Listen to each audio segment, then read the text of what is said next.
When I was 15, I presented as an Omega, but not the kind of Omega people talk about. I have no pheromones, no heat cycles, no signs that would ever give me away.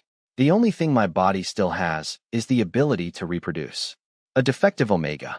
I realized very early on that I didn't belong anywhere in this world. To alphas, I had no value. To other Omegas, I wasn't one of them. So to avoid unnecessary trouble, I chose the simplest way out. I told everyone I was just a beta. And I lived like that. A normal beta. No one noticed me. No one needed me. Until he appeared. The day Griffin Hart, a top alpha, walked into the company, everything seemed to slow down. The sunlight behind him spilled across his figure, making him look like he was glowing, so bright that I couldn't look away. It wasn't pheromones, I can't feel those, but something still pulled me toward him, something I couldn't explain. In that moment, my dull gray world lit up. I started paying attention to him more and more. At first, it was just quick glances, but slowly, I began to remember every little detail. The way he slightly lowered his head when listening to others, the way he patiently explained things, the way he quietly handed me a tissue when he noticed I'd gotten caught in the rain, or simply asked if I was okay. Those small gestures made me start to wonder, could I be someone special to him? But I quickly realized, he treated everyone that way. Not just me. There was nothing special about it. I was just imagining things. And yet, realizing that didn't make me stop. If anything, it made me sink deeper. I started looking for opportunities to be near him, even if it was just for a few seconds. I took on extra tasks just to have a reason to approach him, stood in places he might pass by, tried to memorize the sound of his voice whenever he spoke nearby. Slowly, my phone filled with things related to him. Photos taken from afar, short videos where he happened to appear, recordings of his voice that I replayed every night. Things he had used and left behind, or casually discarded, I kept. Not stealing, just things no one else wanted. But to me, they became treasures. I stored them carefully, like they were the only proof that I had ever existed in the same world as him. I know this isn't normal. I know if he ever found out, he would probably think I'm strange, maybe even unsettling. So in front of him, I keep my distance, avoid his gaze, pretend I don't care. But the more I try to deny it, the less I can escape. Little by little, I fall deeper into this one-sided love, until even I can no longer see where the line should be. That night, the company party was louder than usual, filled with laughter, clinking glasses, and conversations overlapping into a constant hum. But none of it really reached me as I stood quietly at the edge of the room, just watching him from afar like I always did, memorizing the way he moved, the way he smiled politely at others, the way he carried himself with that effortless confidence that made it impossible to look away. And then someone suggested a game, truth or dare, and the atmosphere shifted instantly, people cheering, teasing, pushing each other forward until somehow he was the one being challenged. And when they told him to choose dare, the entire room erupted, eager to see what would happen next, and the challenge came quickly. Confess to someone here. Simple, harmless, just a joke, just a game. And yet my fingers tightened around the glass in my hand without me realizing. My heartbeat starting to pound louder with each passing second as I watched him scan the room, not daring to hope and yet unable to stop myself from wishing. Even if it was just pretend, even if it meant nothing, just once, just one time. And then he started walking straight toward me, and everything inside me froze, my thoughts blank, my breath caught somewhere between my chest and my throat as he stopped right in front of me. Close enough that I could hear him breathe. Close enough that the world outside of that small space seemed to disappear entirely. And then he reached out, gently, taking my hand, his touch warm and steady, and looked directly into my eyes, and said, "Evan Sinclair, I like you. Would you be my boyfriend?" And for a moment, I couldn't think, couldn't move, couldn't even understand what was happening. Because this was everything I had imagined in the quiet corners of my mind. Everything I had replayed in dreams I never allowed myself to believe in. And yet it was happening, right there, right in front of me, and my heart felt like it was about to burst, like it couldn't contain the overwhelming rush of something I had never been meant to have. And then he gave a small, almost playful wink, just subtle enough that no one else seemed to notice, and let go of my hand before turning away. The room instantly filling back with noise, laughter, applause, people calling it a perfect move. A safe choice, just a harmless performance for the game. And I stood there, still frozen, still holding on to the echo of his touch, finally understanding what that wink meant, understanding that to him. It was nothing more than a convenient answer, an easy option, because I was just the only single beta left, the safest choice in the room, and maybe he thought he had picked the least complicated option, but he didn't know. He didn't know that every word he had just said, every second of that moment, had already been recorded on my phone out of habit, and that from that night on, those words would play over and over again in the quiet of my room, becoming the one thing I could never let go of, even knowing it was never real. After that night, everything inside me began to spiral out of control. That fake confession didn't fade away. Instead, it replayed over and over in my mind like a recording I couldn't turn off, slipping into every thought, every quiet moment, every second between being awake and asleep, and the dreams started coming too, vague and hard to put into words, showing up night after night until I would wake up with my heart racing and a strange mix of warmth and unease lingering in my chest. And that was when fear set in, a quiet, growing fear that if this continued, I would lose control of myself, that if he looked at me just a little longer, he might see straight through me and uncover everything I had been trying so hard to hide. So in real life, I began to avoid him, at first without realizing it, but then more deliberately, more carefully, I asked coworkers to pass documents for me instead of bringing them myself. I chose the farthest seat in the meeting room, the one tucked away where his eyes were least likely to reach, and whenever I had to speak to him, I kept my gaze slightly off to the side, never meeting his eyes directly. I came up with as many small excuses as I could just to leave early, just to not be near him longer than necessary. I kept telling myself I had to stop, that I had to crush this hopeless feeling before it went any further. I wanted out. I wanted to go back to the quiet life I had before, where he was just someone I didn't have to think about. But none of it worked, because all it took was one careless moment, one brief glance when I accidentally looked up and found his eyes already on me, and my heart would still react on its own, still tighten with a small, undeniable sense of happiness that slipped through all my defenses, as if everything I had tried to suppress meant nothing at all, except something about.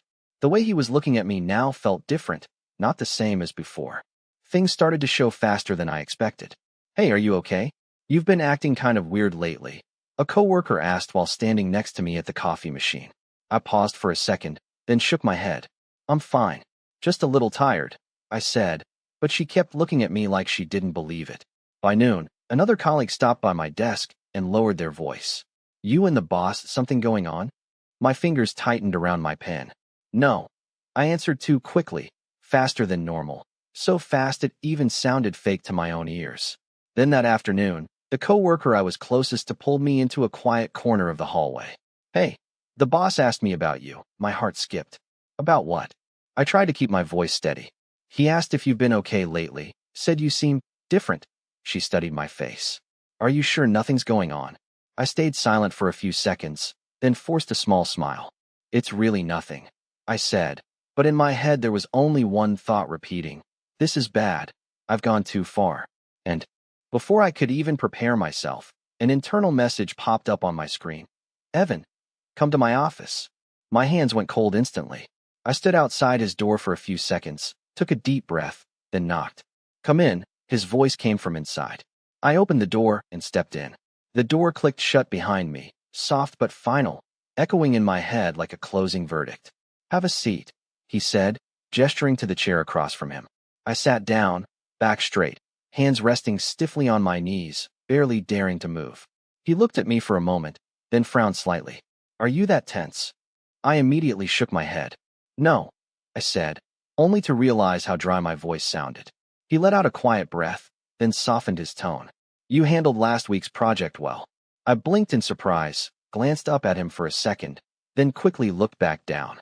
"Thank you, sir. I also reviewed your report from yesterday. It was thorough," he continued, as if trying to ease the atmosphere. I nodded. "I can revise it if needed." "No, it's fine as it is," he said calmly. Every question, every comment was normal, strictly about work, and I could feel my breathing slowly steady, my shoulders loosening just a little. Then he paused, his expression turning more serious. "But there's something I want to ask you." My heartbeat picked up again. "Yes." I didn't dare look at him. "Lately, have you been avoiding me?" The question landed softly, but it made me freeze. No, I haven't, I replied, though even I could hear how unconvincing it sounded. He watched me for another second before continuing. About the company party, my hands tightened again. If that made you uncomfortable, he paused briefly, his voice lowering. I'm sorry. I looked up, startled. He remained composed. I didn't think much when I chose you. It was just the safest option for the game. My chest tightened sharply. I didn't mean to put you in an awkward position, he added. If it bothered you, I hope you won't let it affect your work, and I'd like things between us to go back to how they were before. I opened my mouth, wanting to say something, but in the end, I just nodded. It's fine, I said softly, my voice barely audible. He gave a small nod. Good. He didn't say anything else, and the silence made it clear the conversation was over. I stood up. I'll get back to work. All right, he replied briefly. I turned, walked to the door, my hand resting on the handle for a second before I opened it, and stepped out. The door closed behind me, and only then did I realize the dull ache spreading through my chest. Not sharp, not overwhelming, but steady, like something had been quietly and firmly taken away from me. I walked back down the hallway, step by step, trying to keep myself together, but in my head, only one sentence kept repeating. It was just a game. But what I didn't know was, from that moment on, nothing between us would ever be normal again, no matter what he thought. The next day, I stood outside his office door a few seconds longer than usual, took a breath, then knocked. Come in. I stepped inside. I brought the new draft, I said, placing the documents on his desk. He didn't look at them right away. He looked at me first, just for a moment, but it was enough to make me pause. Have a seat, Evan. My name, spoken that naturally, made something in my chest tighten. I sat down and pulled the chair in. I've shortened the timeline to 2 weeks. I started, speaking quickly, eyes fixed on the screen. Stop. His voice wasn't loud, but it cut cleanly through my words. I went quiet. Look at me, Evan. He said it calmly. I hesitated for a second, then lifted my gaze. Our eyes met, closer than I expected, longer than I was prepared for. Go on. He gave a small nod. I continued, slower this time. If we keep it at 3 weeks, the cost will increase. He kept looking at me, not at the document, just at me, and only after I finished did he glance down. Good, he said quietly, then shifted his chair closer. The distance between us narrowed until our shoulders lightly brushed. He didn't move away. Neither did I. Here, he pointed at the screen, his hand stopping right next to mine, not touching, but close enough for me to feel the warmth. What if we adjust this parameter? We could save about 15%, I answered. He nodded. I like that. Then, almost casually, he added, I like the way you explain things, Evan. I froze for half a second, not sure how to respond. Griffin Hart shouldn't look at me like that. He must be talking about the work, I told myself. The meeting stretched into the evening, the lights in the room softening as it got darker outside. Have you eaten? He asked. Not yet. Stay and eat with me. It wasn't really a question. I hesitated, then nodded. Okay. I picked up his phone. What do you feel like eating? You choose. I scrolled through a few options. This one okay? If you're picking, anything works. I paused for a beat, then placed the order. It's just convenient, I told myself. When the food arrived, we ate at the desk. We didn't talk much, but the silence didn't feel uncomfortable anymore. Are you always this quiet, Evan? He asked. I looked down at my food. Not really. Just not around me, he pressed. I looked up, surprised. He was watching me, calm, but like he was waiting for a real answer. I shook my head. That's not it. Then talk. His voice was soft. I opened my mouth, but nothing came out. He let out a small laugh. Next time, then. He stood up and walked behind me to look at the screen, close enough that I could feel him right there. Fix this part for me, he said, his hand resting lightly on the back of my chair behind my shoulder, not touching me, but close enough that I couldn't ignore it. Okay, I replied, keeping my voice steady. As I reached out to adjust the file, his hand moved at the same time, brushing mine. I pulled back immediately. Sorry. Don't be, Evan. This time, he didn't move his hand away right away, just a fraction slower, long enough for me to realize it didn't feel entirely accidental. My heartbeat slipped out of rhythm. Don't overthink it, I told myself. In the days that followed, everything stayed the same, and yet, not quite. You're avoiding my eyes again, Evan, he said once while I was presenting. I paused. I'm not. Look at me. It wasn't quite a command, but it wasn't a suggestion either. I looked up, too late to avoid it.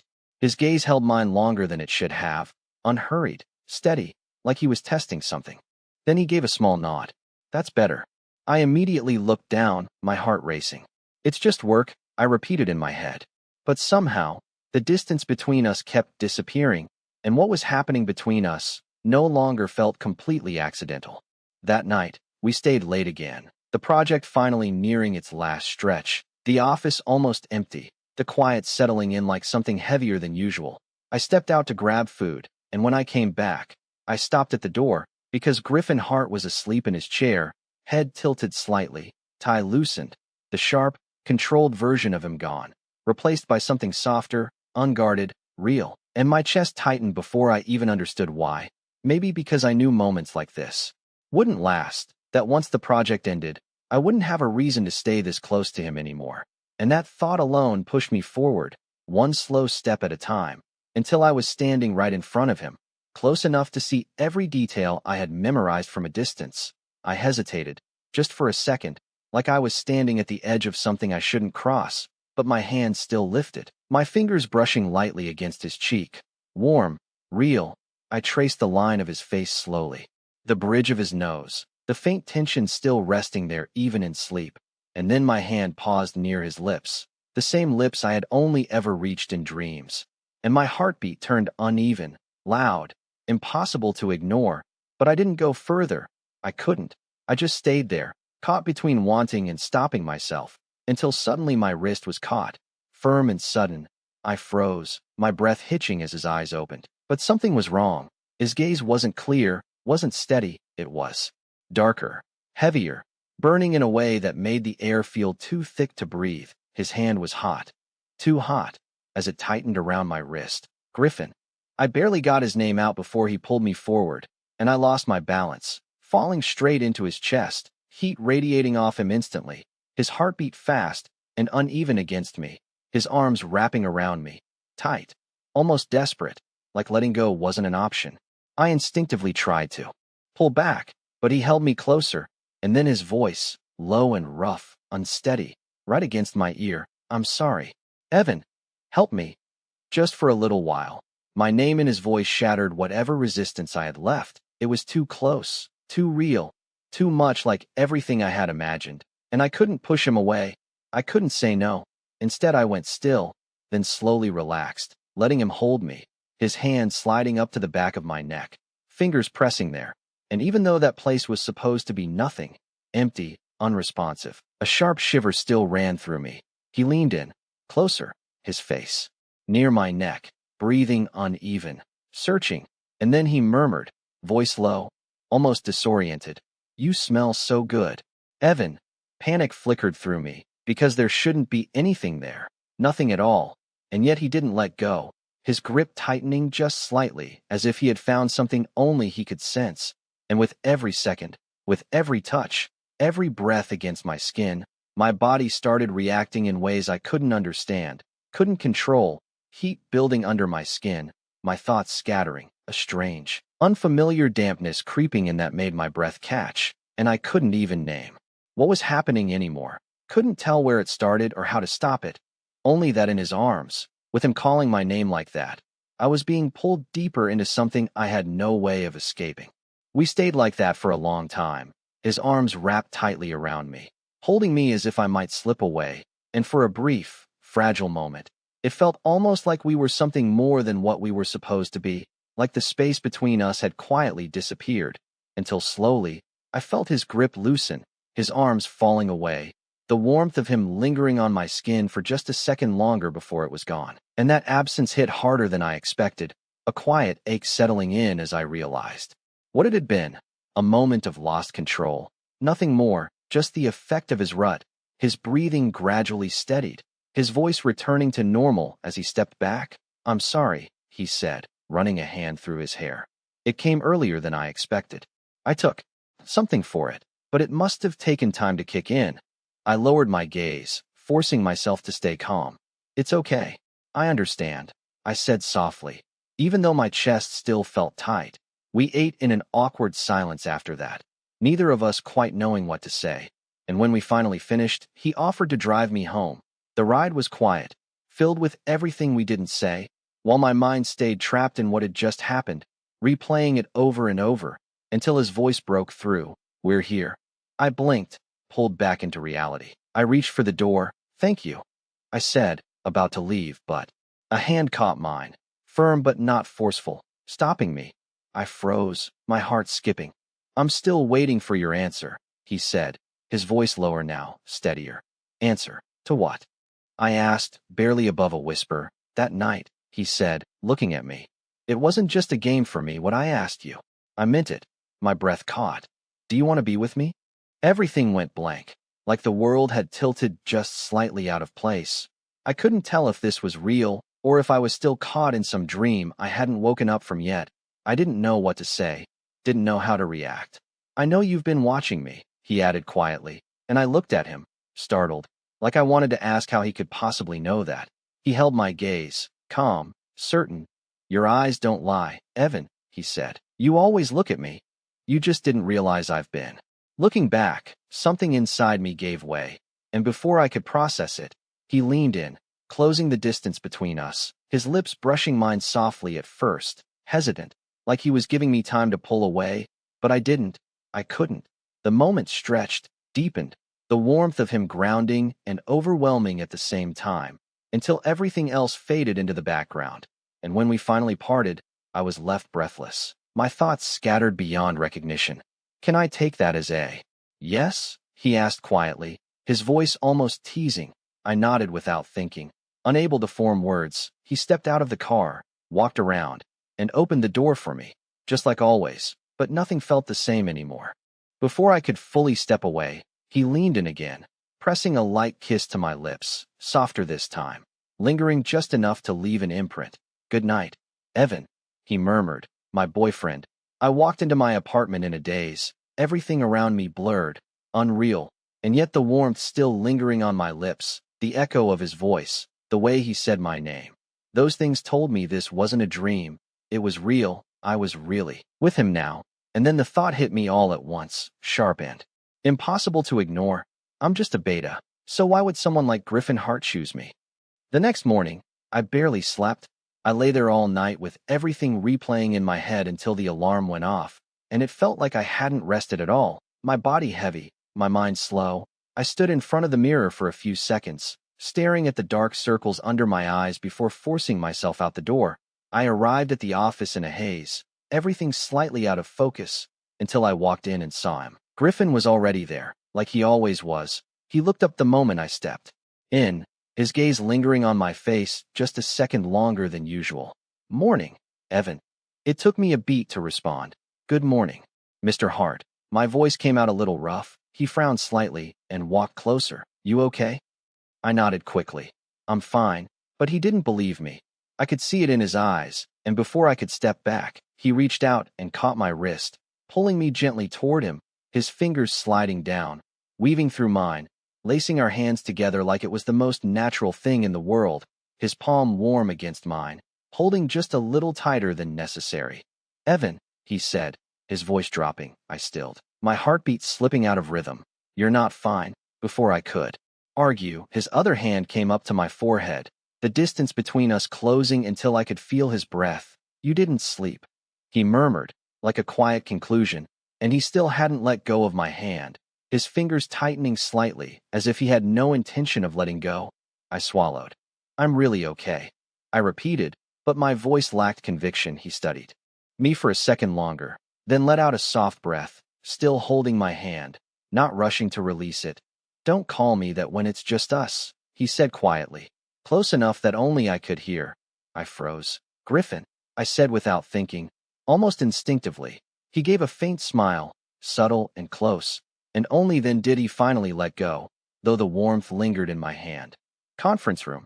5 minutes." His tone shifted back to professional, but his eyes hadn't. When we stepped into the conference room and the door closed behind us, the atmosphere changed instantly, cut off from everything outside. I hadn't even set my files down before he moved closer, one hand bracing against the table behind me, blocking the distance, still out of it. He asked softly. I swallowed. "I'm fine now." "Doesn't look like it," he said, his gaze settling on my face. Then without warning, His hand lifted and brushed lightly against my cheek. Gentle, but enough to make me freeze completely. "Evan," he said, this time not in his usual work tone, but something quieter, softer. Before I could react, he pulled me just a little closer, and his lips touched mine. Quick, but deliberate. No longer something that could be brushed off as accidental. I stilled, my heart racing, my fingers instinctively gripping the edge of the table behind me. He pulled back first, but didn't fully step away, his breath still close. "Awake now?" he murmured, a faint curve at the corner of his lips. I couldn't answer. Just stood there, my mind blank, and I realized, even here, in the middle of the office, in these brief, hidden moments, the way his fingers had laced with mine, the way the distance between us kept disappearing, everything had already crossed a line I could no longer pretend wasn't there. Later, just when I thought things might settle back into something manageable, he showed up at my desk again, this time with no documents, no work-related excuse. "Evan," he said, and I looked up almost immediately, like I'd been waiting for it. "Are you free tonight?" I paused, my thoughts lagging behind the question. "Tonight?" "Dinner," he added, like it was the simplest thing in the world, with me. My fingers tightened slightly around my pen. "Is this work?" I asked. Even though I already knew the answer, he held my gaze steady. "No." A brief pause, just enough to make my heart skip. "It's a date." Everything inside me stilled. I didn't answer right away, couldn't, and for a second, he tilted his head slightly, studying my reaction. "Unless you don't want it to be," he added, quieter this time. And that was what broke whatever hesitation I had left. "I'll go," I said. Almost too quickly, he smiled. Not wide, just enough. "Good." Then he walked away like he hadn't just shifted something in my entire world. That evening, when I stepped out of the building, he was already there waiting by the car, and what made me stop in my tracks was the small bouquet in his hand. Not flashy, just simple and carefully arranged, but it made my heart skip all over again. "For you," he said, handing it to me. I hesitated for a second before taking it. "Thank you," I said softly, unable to hide my surprise. He opened the car door for me like always, but his gaze lingered just a little longer this time. Dinner itself wasn't dramatic, and somehow that made everything feel more real. The way he pulled out my chair, the way his hand rested briefly at the small of my back as we walked in, light, guiding, but lingering just a second too long. When we sat down, he didn't let go of my hand right away. Instead, he took it gently across the table, his fingers threading through mine, warm, steady, like it belonged there. I froze for a second, my heart picking up, but I didn't pull away. I let it happen, feeling every small movement of his hand, his thumb brushing slowly over the back of mine as we talked, making it impossible for me to focus on anything else. And at one point, he lifted my hand slightly, naturally, like it was nothing unusual, then leaned in and pressed a soft kiss to the back of it. Unhurried, unshowy, but enough to make my thoughts go completely blank. I looked at him, completely thrown off, and he just looked back, calm, like nothing special had happened. "You're more talkative here," he noted. I glanced down at my glass, trying to steady myself. "Maybe. Or maybe you're just less nervous," he said, and I almost laughed. "I'm still nervous," I admitted. He leaned back slightly, watching me. "I know," he said, and something in his voice made my chest tighten again. After dinner, he walked me outside. The night air cooler, quieter, and when we reached the car, he didn't open the door right away. Instead, his hand found mine again, fingers slipping between mine like it belonged there, natural, unhurried. "Evan," he said, softer now, and when I looked up, he was already closer than I expected, his thumb brushing lightly over my hand, grounding, steady, relax, he murmured, and somehow that made it worse, or better. I couldn't tell anymore, because I was already leaning into it, into him, into whatever this was becoming. The distance disappeared again, but this time it wasn't rushed, wasn't accidental. His hand came up to my cheek, guiding gently, and when his lips met mine, it was slower, deeper than before, not overwhelming, just enough to make everything feel real, undeniably real. My fingers tightening slightly around his like I needed something to hold on to, and for the first time, I didn't feel like I was imagining it, or borrowing a moment that didn't belong to me. This felt chosen. When we finally pulled apart, neither of us moved far, his forehead resting lightly against mine for just a second. "You're thinking too much again," he said quietly. I let out a small breath. I hesitated, then looked at him. Properly, searching. Why me?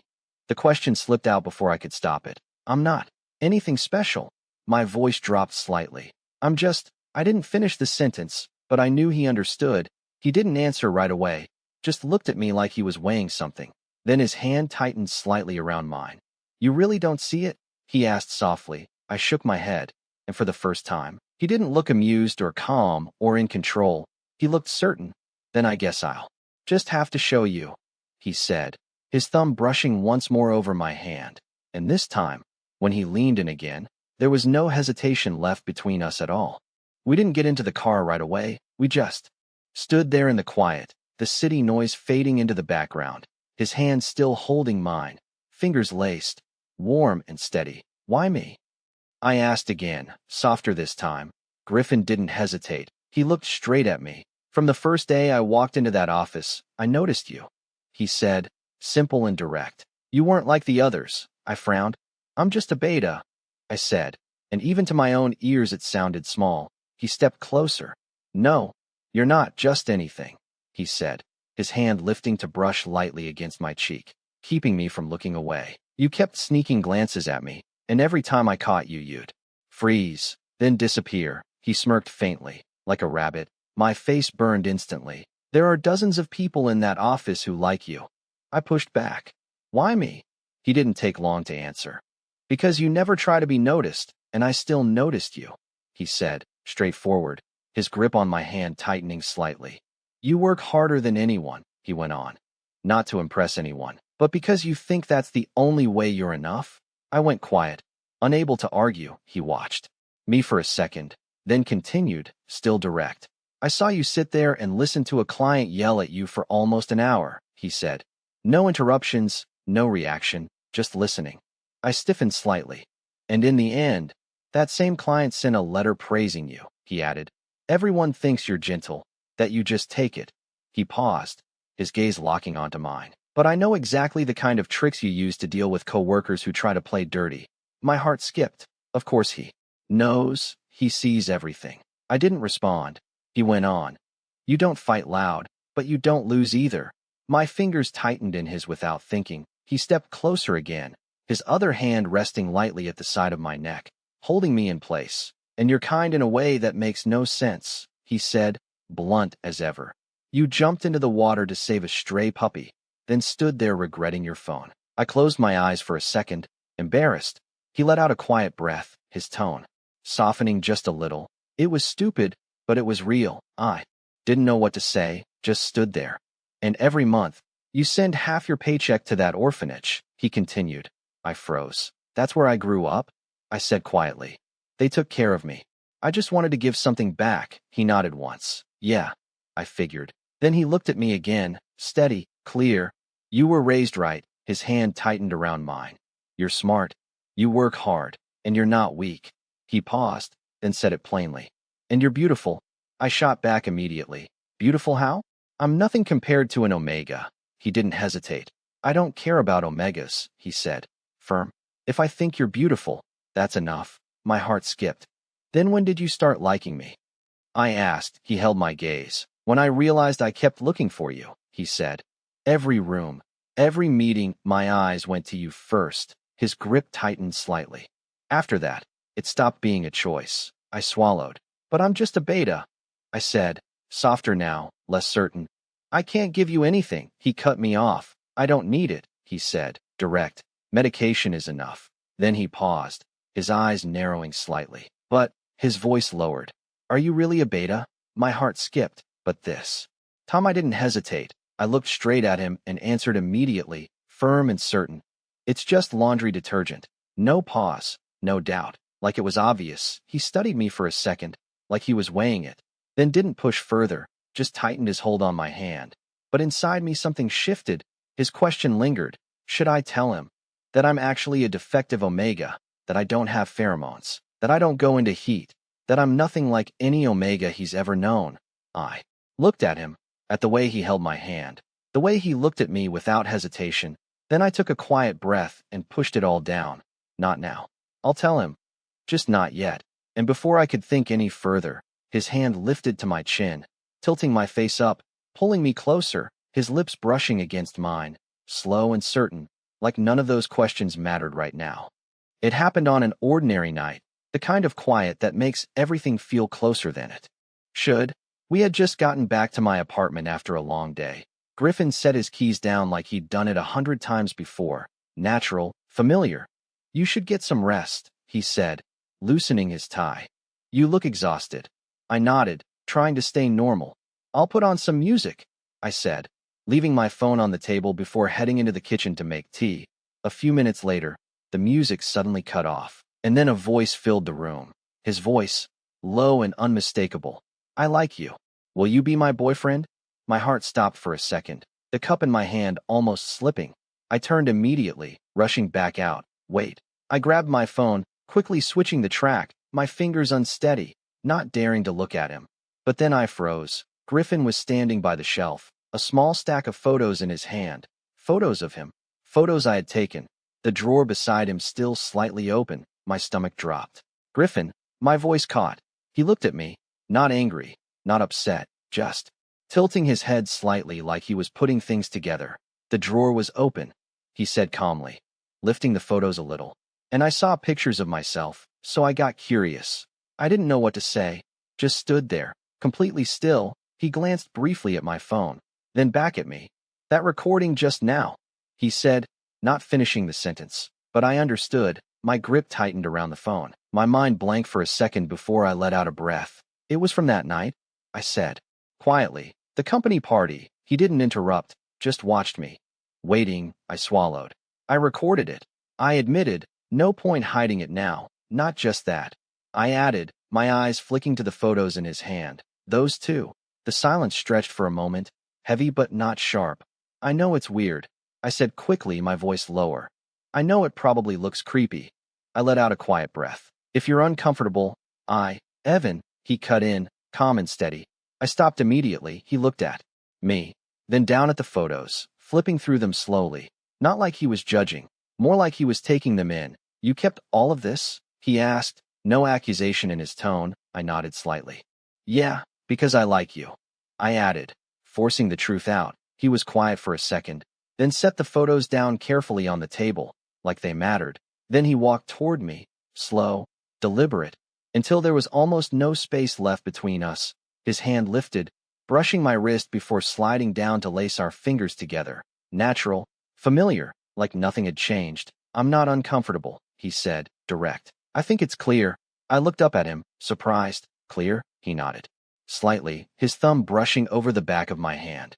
You've liked me for a long time, he said, like it was obvious. And you've been really bad at hiding it. Heat rushed to my face. I couldn't argue. He studied me for a second, then lifted my chin, making me look at him. You don't have to hide from me, he said, his voice lower now, steady. Not anymore. My heart pounded hard against my ribs. You don't think it's weird?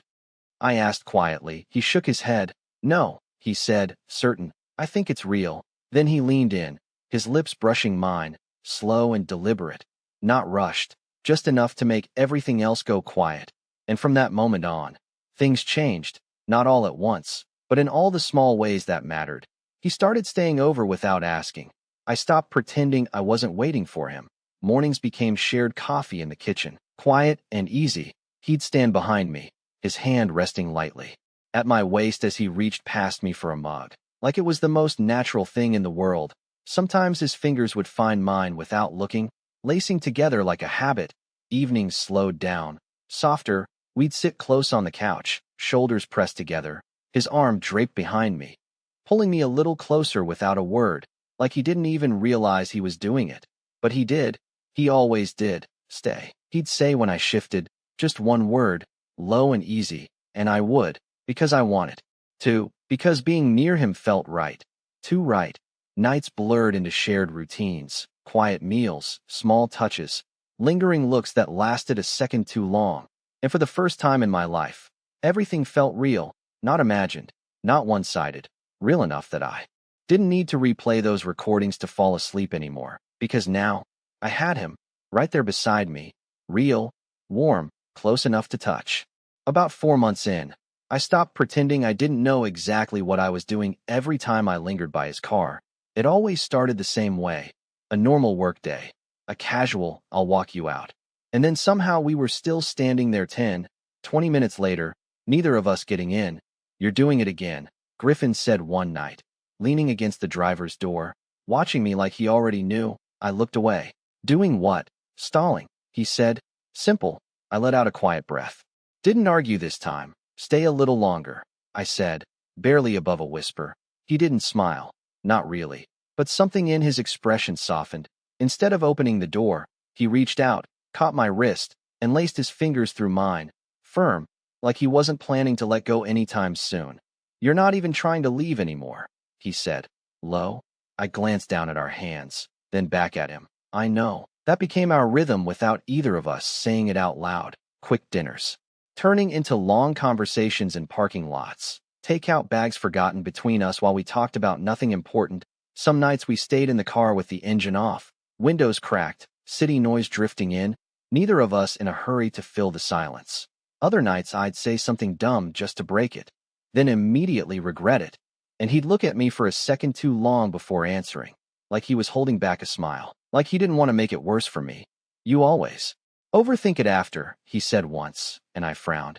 Overthink what? Everything, he said, and for a second, I didn't know how to respond, so I didn't, and somehow that silence said enough. Griffin never rushed me. Not once. Every step forward always felt like mine, but he was always right there, close enough that I didn't have to reach far. Sometimes his hand would slide from mine to the back of my neck, thumb brushing lightly like he was grounding me. Sometimes he'd just stand too close. Close enough that I could feel his breath when he spoke. You're thinking too much again, he said one night. Low and quiet, I huffed a small laugh. I always do. Then stop, he said, like it was that easy, and for a second, I almost believed him. It wasn't some big moment, nothing dramatic, just small things stacking up until they started to matter, until staying felt easier than leaving, until I stopped coming up with reasons to keep him there. You can come up, if you want, I said one night, standing by the car, not looking at him directly. There was a pause, not long, just enough to make my chest tighten. If I do, he said, stepping closer, his hand still holding mine. Things don't stay the same. I swallowed, my grip tightening slightly. I know, I said, and that was it. The first time didn't feel like crossing a line. It felt like finally stepping into something we had both been circling for months. Nothing rushed, nothing out of control. Just the same steady way we'd always been, sitting too close on the couch, shoulders touching, hands brushing and then staying, his hand moving to my waist, slow, deliberate, like he was giving me time to stop him. But I didn't, I never did. You sure? He asked quietly, his forehead almost touching mine. I nodded, and everything that followed felt like a continuation, not a change. After that, nothing went backward, it only moved forward, naturally, easily. Nights together became more frequent, no hesitation, no second-guessing. I'd text him without thinking. He'd show up without needing a reason. Sometimes we barely talked, just existed in the same space, his hand resting on my knee, my fingers hooked loosely in his shirt, small things that didn't feel small anymore. Sometimes it was laughter, soft and unguarded. Sometimes it was silence that didn't need to be filled. Sometimes it was the way he looked at me when he thought I wasn't paying attention. And every time, it felt a little more real, a little more solid, like something was settling into place without either of us needing to name it. And somewhere along the way, I didn't even notice when it happened, but leaving stopped being an option, not for me, not anymore. It happened so quietly, I didn't even realize it until it was already too late.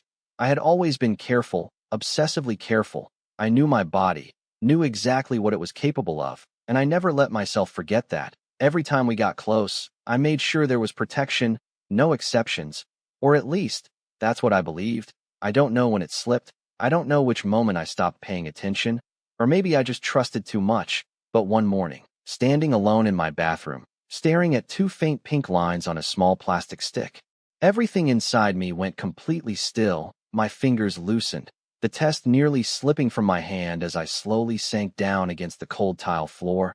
I didn't feel happy. I didn't feel scared, not at first. I just felt empty, like my mind refused to catch up with what my eyes were seeing. I kept staring at it, waiting for it to change, for one of the lines to disappear, for something to tell me I was wrong. But it didn't. It stayed there, quiet and certain. I was pregnant, the thought came. Slowly. Then all at once, crashing into everything, my chest tightened, my breathing uneven. I wasn't ready, not even close. I had never planned for this, never even imagined it could happen like this. And more than anything, I had never asked him what he would do if it did. But then the memory surfaced, sharp and clear, like it had been waiting for this exact moment. Do you ever want kids? I had asked once, trying to sound casual, like it didn't matter. He didn't hesitate, not even for a second. No.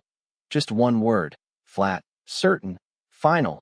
And I remembered laughing it off back then, like it meant nothing. But now that word echoed in my head, louder and louder, until it drowned out everything else. No, no, no. I pressed my hand over my mouth, forcing myself to breathe through the panic rising in my chest. If he knew, what would he do? I didn't need to ask. I already had my answer. And it terrified me. So I made a decision right there, sitting on that cold bathroom floor. I wouldn't tell him. Not now. Maybe not ever. I told myself I just needed time. Time to think. Time to figure things out. But deep down, I knew the truth. I was afraid. Afraid he would ask me to get rid of it. Afraid that I wouldn't be able to say no. And after that, everything became harder.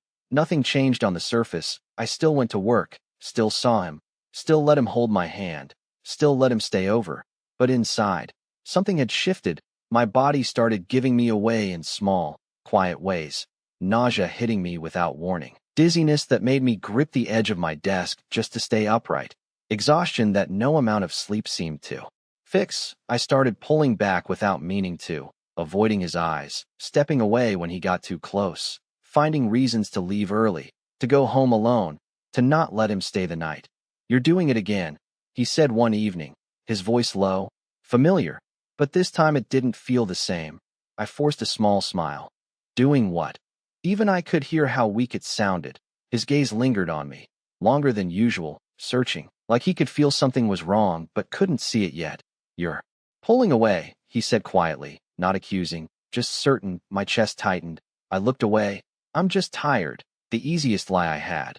But this time, it didn't feel like something I could keep saying for much longer, because the truth was, I wasn't just tired, I was hiding something that could break everything between us, if he ever found out.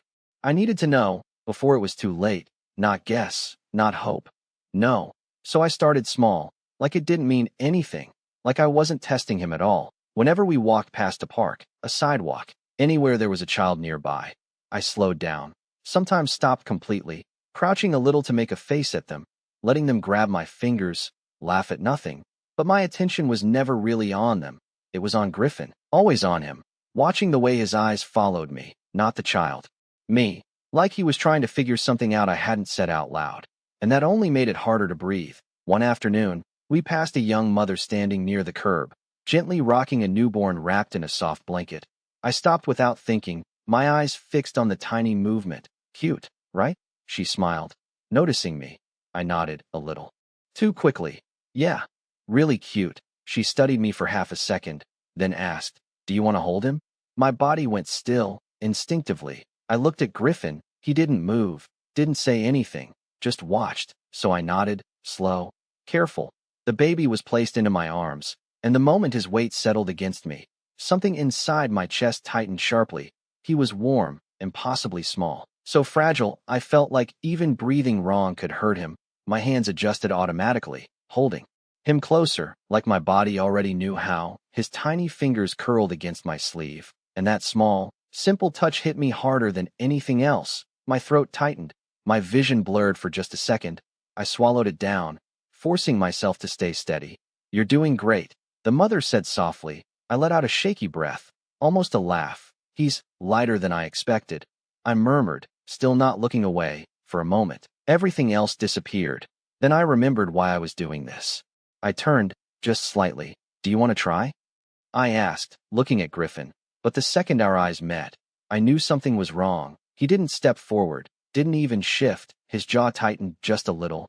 His gaze no longer soft, something in it closing off. He took half a step back, almost unnoticeable. But I saw it. I felt it. My chest dropped. I didn't push it, couldn't. I quickly handed the baby back, forcing a polite smile. Thank you, I said, stepping away. He's adorable. The mother smiled. You'll be a great parent someday. My fingers curled slightly at my side. I nodded. I hope so. My voice quieter now. Then I turned away. Take care, I added, not trusting myself to stay longer.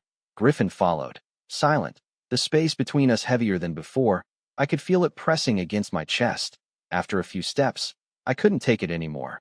Why do you look upset? I asked, glancing at him. He didn't answer right away, his gaze fixed ahead, like he was choosing his words carefully. Then finally, I was thinking, his voice low, controlled. Thinking what? I pressed. He stopped walking, so I had to stop too. Then he turned to me, really looked this time, sharp, searching, like he was trying to see through me. Are you regretting it? My heart dropped so fast it almost hurt. Regretting what? I asked, my voice tighter now. He held my gaze, didn't look away. This, he said, steady. Us. I felt my chest tighten, something twisting deep inside. Why would you think that?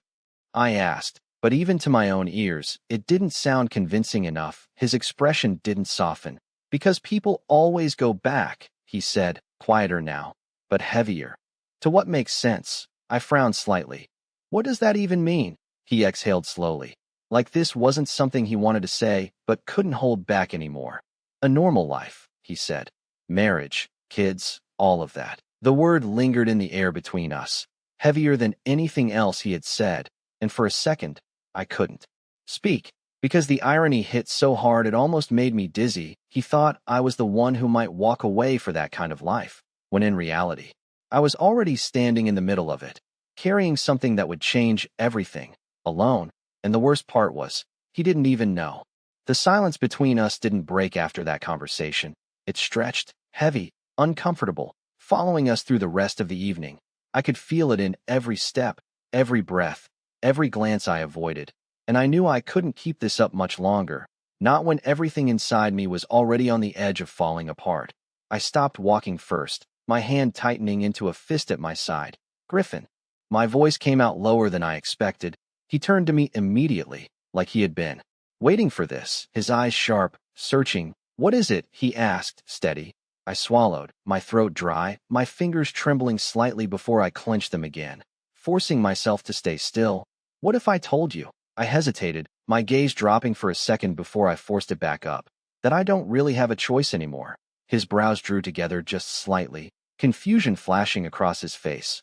What does that mean? He asked, slower now, more cautious. My heart was pounding so hard I could feel it in my ears. I could still turn back, still lie, still pretend nothing was wrong, but I couldn't, because it's already happening. I said, my voice barely steady, and for a second, he didn't react, like the words hadn't fully reached him yet. Then I took a breath, deeper this time, and said it. I'm pregnant. Everything went quiet, completely, like the world around us had just stopped.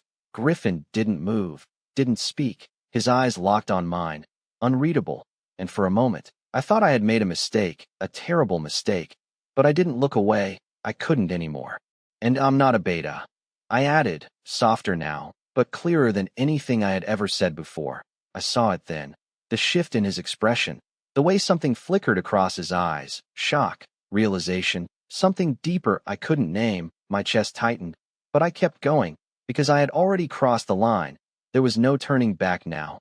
I wanted to tell you, I said, my voice breaking just slightly despite my effort to hold it together. But you said you didn't want kids. The words came out faster now, like they had been trapped for too long. And I thought, if you knew, you'd ask me to get rid of it. My fingers dug into my palm, grounding myself, and I didn't know if I could say no to you. Silence, heavier than before, stretching between us.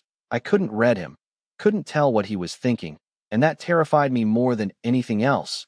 I forced myself to speak again, even though my voice felt tight, fragile. That day, when you said people go back to something normal, I let out a small, shaky breath. I'm already there. My hand moved slightly, almost unconsciously, resting over my abdomen. I just didn't tell you. Another pause, longer this time, and I braced myself for whatever would come next, my heart hammering, my breath shallow, waiting, because now, there was nothing left to hide anymore. For a few seconds, Griffin didn't say anything. He just looked at me like he was trying to make sense of everything at once. I could hear my heartbeat, loud, uneven, filling the silence. I braced myself, waiting for him to step back, to say something that would end this, but he didn't.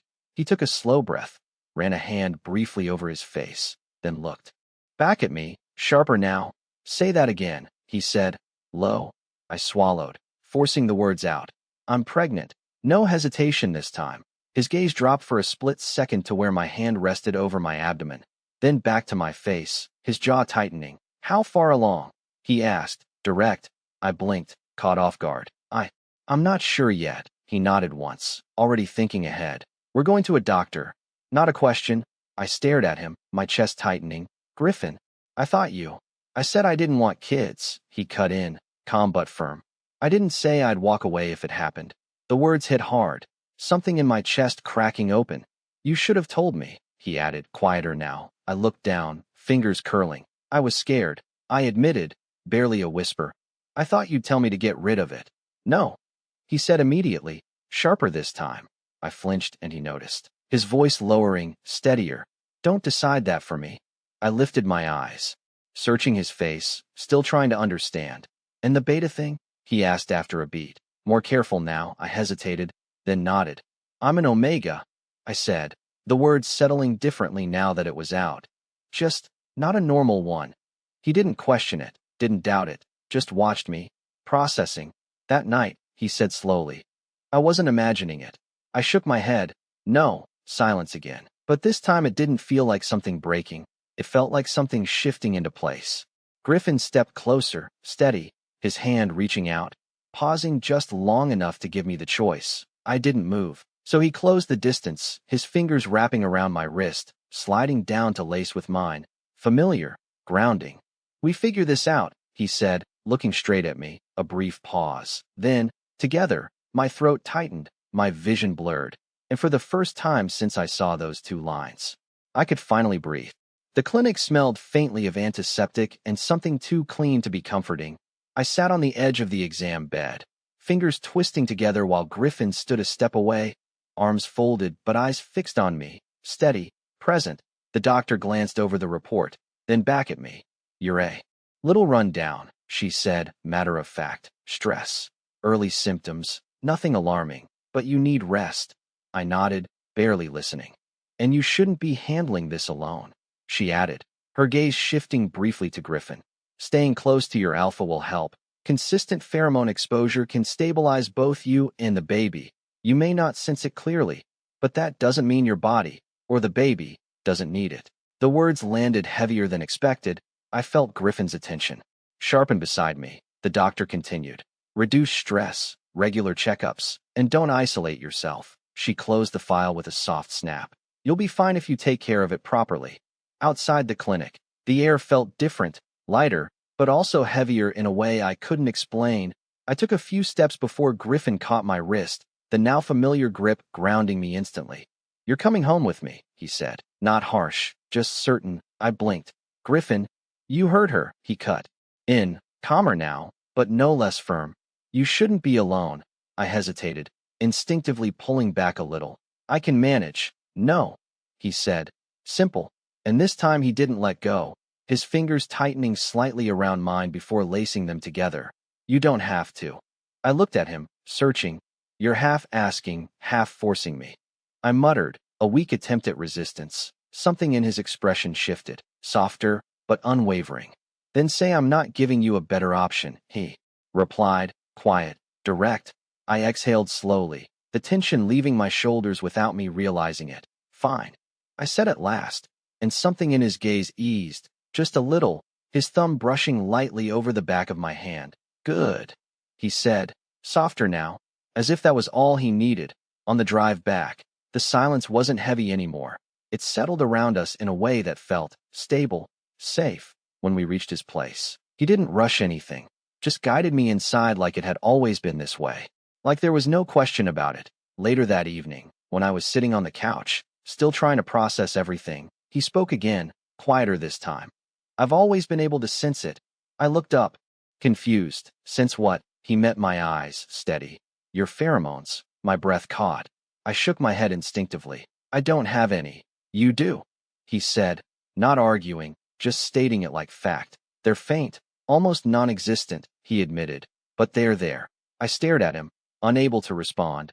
I thought I was imagining it at first. He continued, his gaze not leaving mine. But it never went away. Something in my chest tightened. So maybe, he added after a second, his voice lower now. Almost thoughtful. I'm the only one who can tell. I let out a small, uneven breath, not sure what to say to that. Something about it felt too much like fate, like something I didn't dare believe in. The days after that settled into a rhythm I hadn't expected. Quiet mornings when I woke up before him and just watched the steady rise and fall of his breathing. Evenings where he'd pull me back down beside him when I tried to get up too early. Stay, he'd murmur, half asleep, his arm tightening around me just enough that I didn't argue. Meals were simple, sometimes takeout, sometimes something he threw together without much effort, but he always made sure I ate. Always watched just a little too closely to see if I finished everything. Small things, constant things. The way his hand would find mine without thinking. The way he'd rest his palm lightly at my lower back when we walked, like he was anchoring me there, grounding me, and slowly, without me realizing when it happened, that tight, restless feeling inside me started to ease, like my body was finally allowed to settle. One afternoon, he stepped away to get the car, telling me to wait near the entrance of the clinic for our next appointment. I nodded, staying where I was, absently holding the folded medical report in my hand. Hey, a familiar voice called out. I turned, and my stomach dropped slightly. A colleague from the office stood there, looking at me, then at the paper in my hand, curiosity flashing across her face. What are you doing here? She asked, stepping closer, her eyes dropping again to the report, and before I could react, she had already caught the words printed on it. Her expression changed. Instantly, surprise widening her eyes. Then something else, something sharper. Wait, is that a pregnancy checkup? She looked back at me, stunned. You have a girlfriend? My fingers tightened slightly around the paper. I didn't answer, didn't correct her, just gave a small, non-committal shrug. And that was enough. Her eyes lit up with a mix of shock and excitement. Wow, I didn't know you had it in you, she said, half laughing, already piecing together her own version of the story. I forced a faint smile, saying nothing, and in that moment, I knew this wasn't going to stay quiet for long. The rumor didn't fade. It sharpened, turned into something people repeated like it was already proven. By the time the meeting started, I could feel it in the room. The way conversations dipped when I walked in, the way no one looked at me for too long. Then someone finally said it out loud, not directly at me, but loud enough. Some people move up fast these days. A few quiet laughs followed.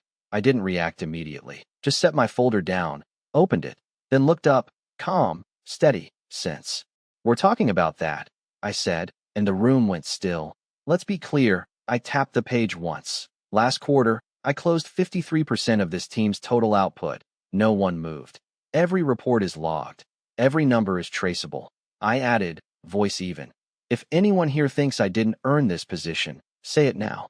Silence. Not a single person spoke. Not a single person met my eyes. I let that sit for a second, then continued, just a little colder.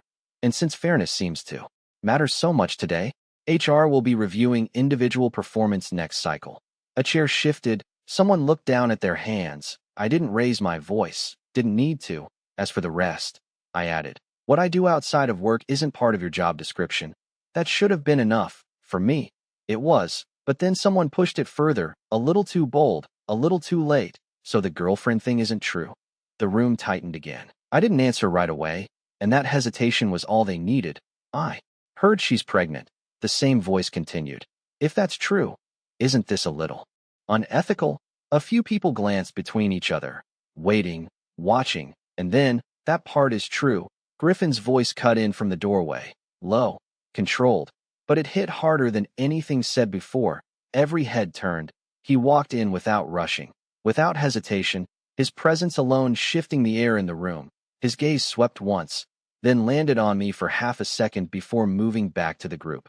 The pregnancy, he said, calm, precise, is real. A pause, just long enough for tension to spike. And that child, his eyes hardened slightly. Is mine. Silence dropped like something physical, heavy, undeniable. Someone's breath hitched, Someone else looked away too fast. The person who spoke earlier went completely pale, but they stammered. You're an alpha. He's a beta. Griffin didn't even let them finish, just tilted his head slightly. Expression unreadable. Then I guess, he said. Voice quieter now, but sharper. You can figure out the rest. No one answered no. One dared. He didn't push further, didn't explain, didn't justify. He didn't need to. His hand reached for mine. Fingers sliding between mine, lacing together, firm, deliberate, in full view of everyone. As for his promotion, he continued, almost casually now, it has nothing to do with me. A beat. Then, colder. If anything, I've been holding it back. A few people visibly tensed, because he was already outperforming most of you. No one spoke, not a word, not even a breath too loud. Griffin gave a small nod, like the matter was settled, because to him, it was, meeting's over, he said simply, then turned, still holding my hand, and walked out, not once looking back. The hallway outside felt quieter, like the world had been muted. I pulled my hand slightly, forcing myself to look at him. Why did you say that? My voice came out lower than I expected.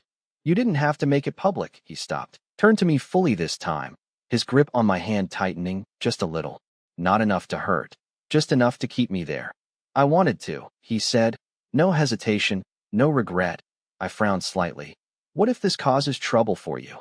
I asked. He looked at me for a second, then a corner of his mouth lifted, faint, almost amused.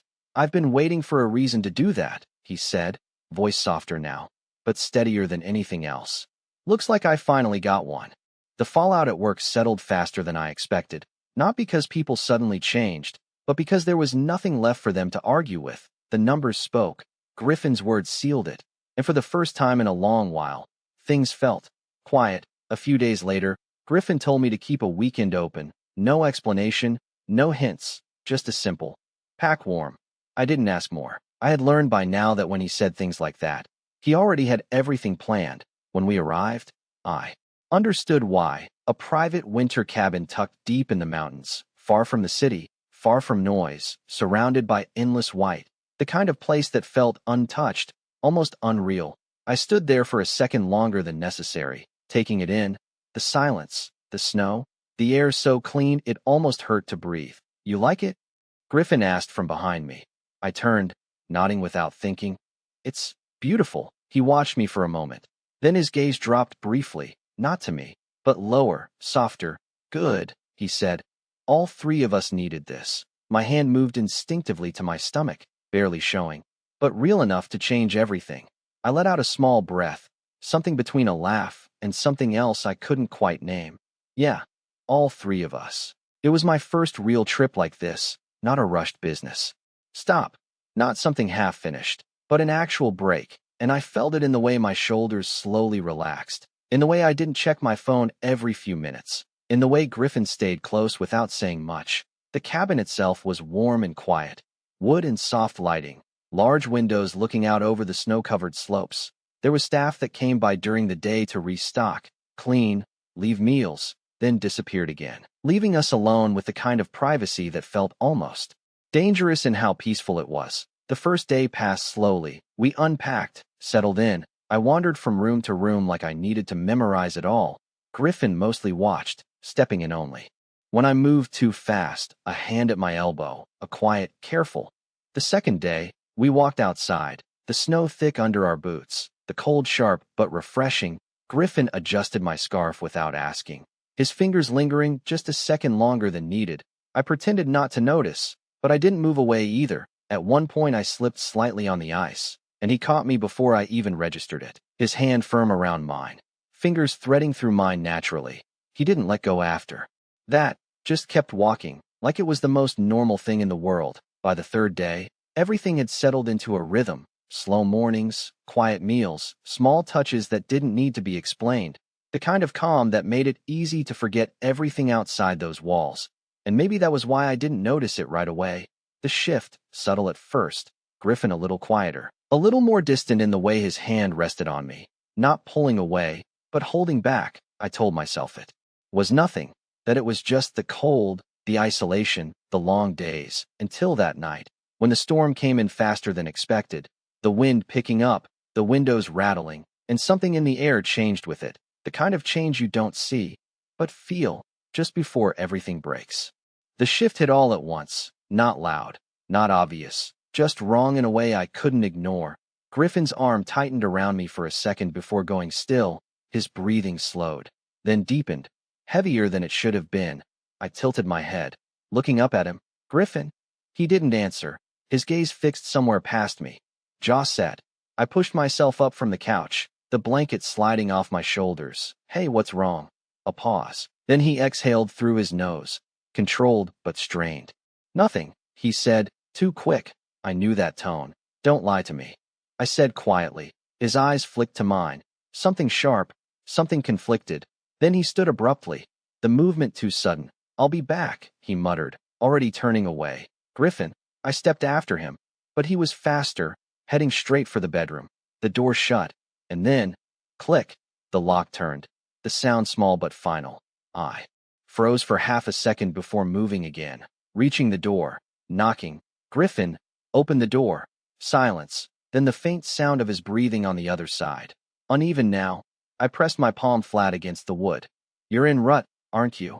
A few seconds passed, then his voice came through, lower, rougher. "Yeah." My chest tightened instantly. "Where's your meds?" Another pause, longer, heavier. "Didn't bring enough." My stomach dropped. I turned, grabbing my phone, dialing with hands. That felt colder than the storm outside. The line connected. I spoke fast, clear, but the answer came back just as quickly. "We can't reach you until morning. The roads are blocked." I closed my eyes briefly, forcing myself to stay steady, then hung up and went back to the door, knocking again, harder this time. "Let me in." "No." The response came immediately, sharp, like he had been waiting for that exact request. "Griffin, I can help you," I said, lowering my voice, trying to ground him. "You're pregnant," he shot back, his voice strained but firm. "You don't even know how your body will react." I pressed my forehead against the door, frustration and fear twisting together. "So you're just going to go through this alone?" I asked, quieter now, on the other side. I heard a soft thud, like he had leaned back against the door too, mirroring me without meaning to. "Better me than you," he said, and the certainty in his voice made something in my chest ache. I swallowed hard, fingers curling slightly against the wood. "You think I'm that weak?" I asked, almost a whisper. His answer came after a beat, slower now, steadier despite everything. "I think you matter more." My breath caught. I slid down until I was sitting on the floor, my back against the door, knowing he was right there on the other side, separated by inches and something much harder to cross. Time blurred after that. The storm outside grew louder, the wind howling against the walls, but inside it was just us, and the door between us. "I'm still here," I said at one point, my voice soft, just to fill the silence. "I know," he answered, just as quietly. Hours passed like that, broken into fragments of breathing, of small words, of presence more than anything else. At some point I closed my eyes, not sleeping, just resting, still leaning against the door. "You always protect me," I murmured, more to myself than to him, then added, barely audible, "Let me stay at least." There was no answer for a long moment. Then finally, "Don't leave," he said, and that was enough. When the first light started to seep through the windows, pale and cold, the distant sound of an engine broke through the quiet, faint at first, then closer. I pushed myself up just as the lock clicked from the inside. The door opened slowly. Griffin stood there, exhausted, pale, but still standing, still in control. I didn't hesitate, stepping forward and wrapping my arms around him, holding on. He stiffened for half a second, then his arms came around me. Careful, controlled. "I told you to stay away," he said, his voice hoarse. I pulled back just enough to look at him. "I didn't come in," I replied. He exhaled, something like relief passing through his expression. Then he leaned his forehead lightly against mine, eyes closing for a brief second. "You should have slept," he murmured. "Couldn't," I said, and for the first time since the night began, the corner of his mouth lifted just slightly, tired but real. "Of course you couldn't," he said, his hand coming up to rest gently at the back of my neck. Not pulling, not demanding, just there, steady. And for a moment, the storm outside, the distance, the fear, none of it mattered because we were still here, together. The medical team left with one last round of instructions, their voices calm but firm about rest and monitoring. I walked them out, then turned back to Griffin. You should still go, I said quietly. He shook his head, steady. I'm fine. Alpha physiology recovers fast. He stepped closer, brushing his fingers lightly against my cheek, grounding, reassuring. I don't want to cut this short. I hesitated, but the way he looked at me, calm, certain, made it hard to argue. Just don't push yourself, I said finally. He gave a small nod. I won't. The day passed slower, softer, like everything had settled after the storm, and that night, I fell asleep. Earlier than usual, exhaustion finally catching up, wrapped in warmth and quiet, until, Evan, his voice came low and close, pulling me gently back. Hey, wake up. I frowned, barely opening my eyes. What time is it? Early, he said, already helping me sit up, careful, patient. Trust me, he added, holding out my coat. There was something in his tone that made me stop questioning. I let him help me into it, his hands lingering just a second longer at my shoulders, steady. Then he guided me. Outside, the cold hit instantly, sharp and clean. Waking me fully in a breath, I pulled my coat tighter, about to ask again when I looked up, and stopped. The sky above us wasn't just dark. It was alive. Vast ribbons of green light unfurled across the horizon, shifting, folding into themselves like silk caught in a slow current. Streaks of violet bled softly at the edges, deepening, fading, then returning again. The lights didn't stay still. They moved, breathing, rippling, stretching across the entire sky like something endless had decided to reveal itself all at once. Stars flickered faintly behind the glow, distant, almost swallowed by it. I couldn't speak, couldn't move. The cold disappeared. Everything else disappeared. What? The word barely left my lips, my voice lost somewhere between awe and disbelief. Griffin stepped closer, not saying anything, just standing beside me, giving me space to take it in. His presence steady, warm against the cold air. I felt his hand find mine, fingers threading through mine, grounding me back into something real. I exhaled slowly, my chest tight in a way that didn't hurt, just too full. It's like, I tried, but the words didn't come. He let out a quiet breath, almost a laugh. Yeah, he said softly. We stood there like that, shoulder to shoulder, hands laced together, watching the sky shift and move above us, the lights dipping lower, then sweeping back up in long, fluid arcs, casting a faint glow over the snow, over us, everything, washed in soft green and violet. Time blurred, minutes or longer. I didn't know. I leaned into him without thinking, my head resting lightly against his shoulder. He adjusted just enough so it felt natural, his arm coming around me, not pulling, just holding, his chin brushing lightly against my hair. The world felt impossibly quiet, like it had paused just for this. I'm glad we stayed, I murmured, almost to myself. He didn't answer right away, just tightened his hold slightly. Me too, he said after a moment, his voice lower now, softer.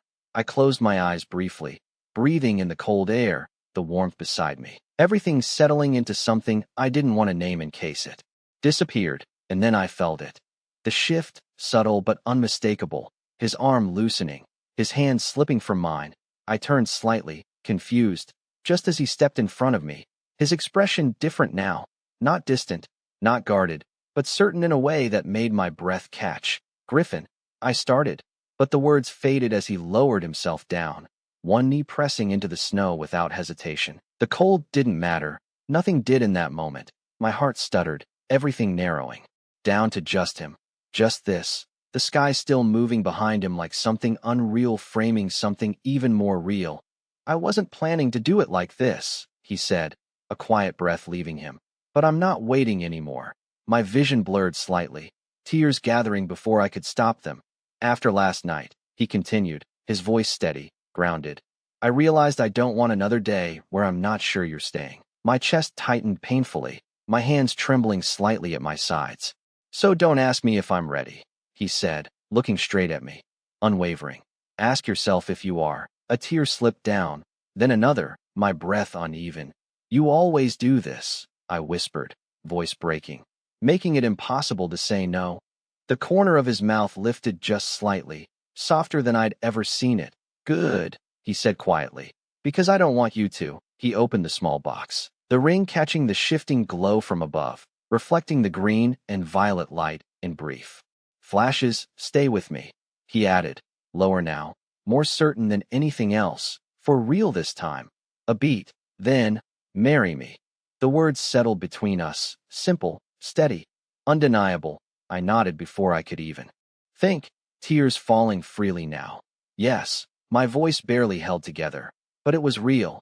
Enough, more than enough. He stood, sliding the ring onto my finger with steady hands, then reached up, his palm resting lightly against my face, his forehead pressing against mine, close enough that I could feel his breath, warm against the cold night. Took you long enough, he murmured, and I let out a broken laugh through the tears, my hand gripping his sleeve, holding on. Above us, the sky kept moving, endless, alive, and for a moment, it felt like the whole world was breathing with us. The ocean stretched endlessly in front of us, the horizon blurred where the sky melted into water, sunlight scattering across the waves like liquid gold, the breeze soft but constant, carrying warmth and the faint scent of salt. Everything felt too bright, too open, like the world itself had decided to witness this moment with us. I stood barefoot on the sand, the grains warm beneath my feet, grounding and unreal at the same time. My fingers tightened slightly around the edge of my sleeve. Before I forced myself to relax, don't stand too long, the sand's hot. Griffin's mother's voice came gently from behind. Before I could even respond, a wide-brimmed hat was already placed lightly on my head, adjusted with careful hands like I might break if she wasn't paying attention. And drink this, she added, pressing a cold bottle into my hand again. I let out a small, helpless laugh. I just drank one. Then drink another, she replied without missing a beat, completely serious. Griffin exhaled quietly beside me, leaning just enough that only I could hear him. I told you, he murmured. You're the favorite. I nudged him lightly, but the warmth in my chest spread too fast to hide, because he wasn't wrong. Ever since that day he brought me home after the proposal, they had never once treated me like an outsider, not even for a second. I remembered standing at that door, heart pounding, already preparing myself for polite distance, for quiet judgment, for the things I had learned to expect from the world. But the door had opened, and everything I thought I knew had quietly fallen apart. His mother had taken my hands before I even knew what to say, her grip warm, steady, like she had been waiting for me. His father had nodded once, then simply said, "You've had a long day, come sit." Like I already belonged there, like there was nothing to question, nothing to prove. And somewhere between that afternoon and the many days after, I stopped waiting for the moment things would change, because they never did. Even now, on this beach, his father stood a few steps away holding our baby, with the kind of focus usually reserved for something priceless, one hand supporting carefully, the other adjusting the blanket every few seconds as if the temperature might change at any moment. "He's fine," Griffin said, louder this time. But his father only glanced at him briefly, unimpressed. "You don't know that," he replied calmly, shifting the baby slightly. Griffin pressed his lips together, clearly deciding not to argue. I couldn't help it. I laughed softly, shaking my head. "You see," Griffin muttered, "not even my wedding day. Our wedding day," I corrected quietly, and that was enough to make him look at me again. Really look, his expression softening just a fraction, grounding, steady. "Our wedding day," he repeated, lower this time, like it mattered more said that way.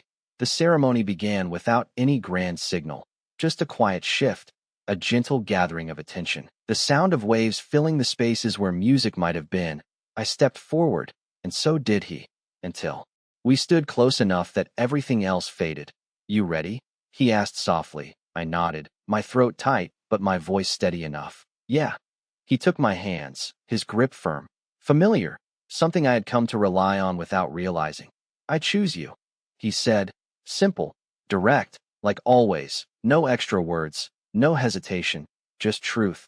Not because it's easy, not because it makes sense to anyone else, but because it's you. My chest tightened sharply, my eyes stinging before I could stop it. "I choose you too," I answered, softer, but no less certain.